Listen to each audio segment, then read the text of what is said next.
নমস্কার, মাধ্যম পডকাস্টে আপনাদের স্বাগত। আর আজকের পডকাস্টে আমরা আরো একবার নজর রাখবো ওপার বাংলার দিকে। হ্যাঁ, বিগত কয়েক মাস কি তারও বেশি সময় ধরে যেন অরাজকতা আর ন্যক্কারজনক ঘটনা বাসা বেঁধেছে ওপার বাংলায়। কট্টর মৌলবাদ আর দখলদারির রাজনীতিতে ঝলসে যাচ্ছে গোটা দেশটা। আজ আপনাদের এমন কিছু ছবি দেখাবো যা এই মুহূর্তে ওপার বাংলায় চলছে।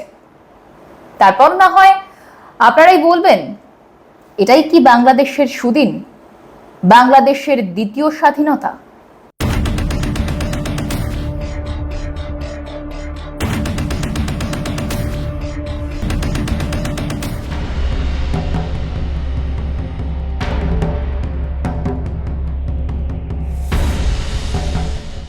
জ্বলছে পার্বত্য চট্টগ্রাম, জ্বলছে চাকমা, কুকি, ব্রু এবং অন্যান্য আদিবাসী সম্প্রদায়ের হাজারেরও বেশি বাড়িঘর, ধর্মস্থান, দোকান, শিক্ষা প্রতিষ্ঠান, কোনোটাই তো বাদ নেই। 72 ঘন্টা ধরে চলছে লাগাতার অত্যাচার। অত্যাচারের নৃশংসতা শুনলে গা শিউরে উঠবে আপনাদের। বাঁচার আশায় ভারতের প্রধানমন্ত্রীর কাছে চিঠি লিখছেন তারা। বিচ্ছিন্নতাবাদী দমনের অছিলায় যে সংখ্যালঘুদের ওপর নির্বিচারে হামলা চালানো হচ্ছে, তারপরেও কি করে বলা যায় বাংলাদেশে গণতন্ত্রের পুনঃপ্রতিষ্ঠা হয়েছে?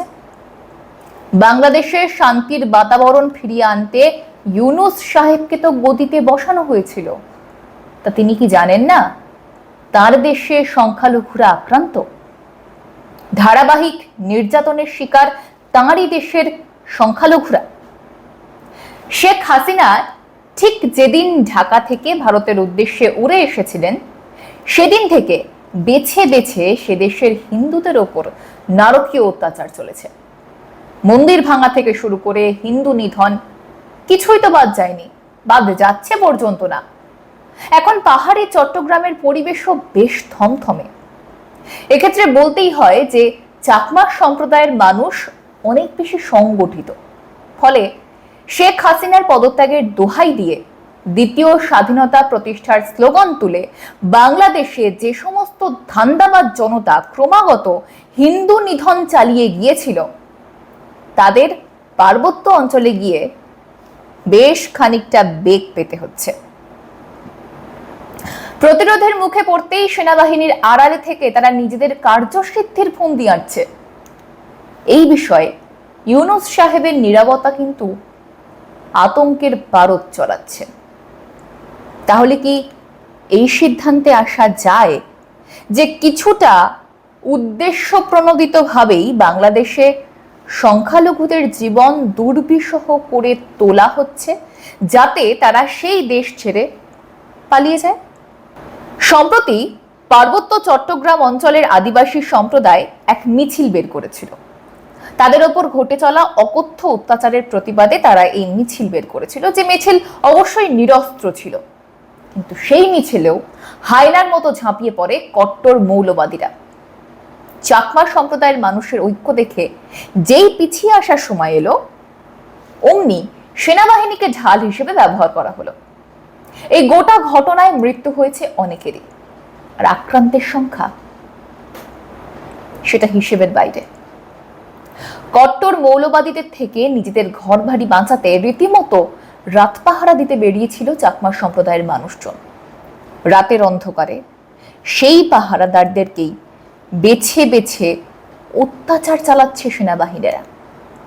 ঠিক কি কি ঘটনা ঘটছে সেখানে, তার একটা সংক্ষিপ্ত রিপোর্ট আপনাদের সামনে তুলে ধরা প্রয়োজন। এ বিষয়ে প্রথমেই আমরা নজর রাখবো খাগড়াছড়ির দিকে, যেখানে যুবককে পিটিয়ে মারার অভিযোগে রাস্তায় প্রতিবাদ মিছিল বের করেন আদিবাসীরা। বিক্ষোভ মিছিলে শুরু হয় সংঘর্ষ।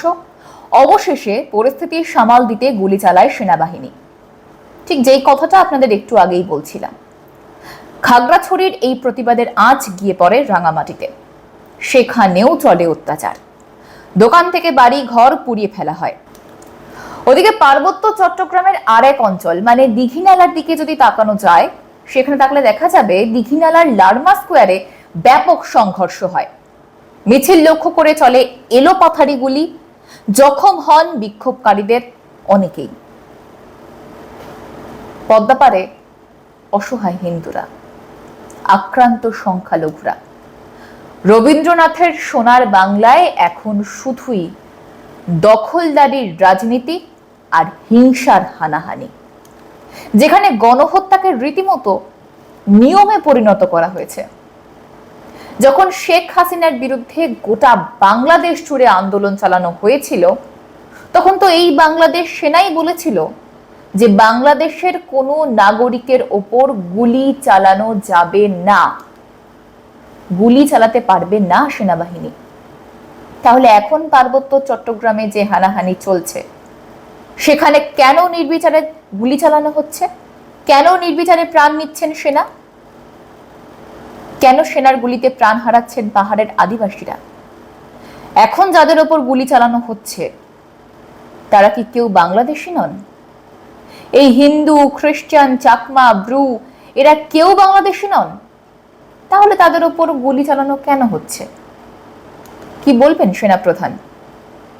এক্ষেত্রেও কি তিনি চুপ করে থাকবেন?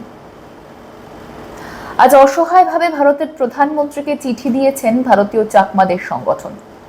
পাশে থাকার অনুরোধ জানানো হয়েছে তাদের পক্ষ থেকে।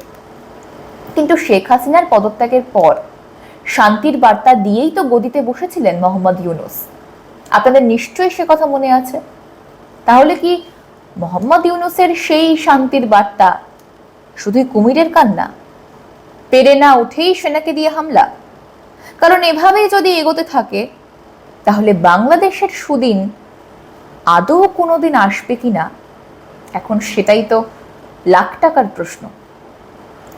এ বিষয়ে আপনাদের মতামত জানান আমাদের কমেন্ট বক্সে। সঙ্গে থাকুন, দেখতে থাকুন মাধ্যম।